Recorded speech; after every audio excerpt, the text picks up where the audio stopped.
Hello, ఇవాళ నేను మెంతుకూర కుడుములు చేశానండి. ఇది బియ్యం పిండితో చేస్తారు.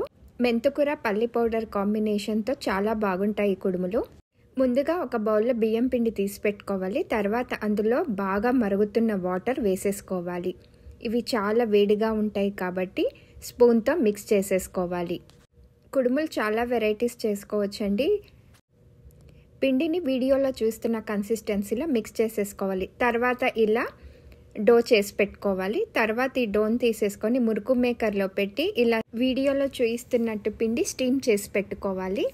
ఆనియన్స్, గార్లిక్, స్ప్రింగ్ ఆనియన్ అలాగే మెంతుకూర కట్ చేసి పెట్టుకోవాలి. ఇప్పుడు ప్యాన్ హీట్ చేసేసుకొని ఆవాలు, జీలకర్ర, 2 టేబుల్ స్పూన్స్ అలా మినప్పప్పు వేసుకొని వెల్లుల్లి వేసి బాగా ఫ్రై చేసి అలాగే కరివేపాకు కూడా వేసుకోవాలి. ఇవన్నీ లైట్ బ్రౌన్గా వేగిన తర్వాత స్ప్రింగ్ ఆనియన్స్ వేసి బాగా ఫ్రై చేసుకోవాలి. నెక్స్ట్ మెంతుకూర వేసుకోవాలి. మెంతుకూర పచ్చివాసన పోయే వరకు ఫ్రై చేసి వెంటనే ఆనియన్స్ వేసేసుకోవాలి. ఆనియన్స్ బాగా ఫ్రై అవ్వాలి. వీటిల్లో ఏ వెజిటబుల్స్ అవసరం లేదండి. మెంతుకూర ఆనియన్స్ వేస్తే చాలు, చాలా టేస్టీగా ఉంటాయి.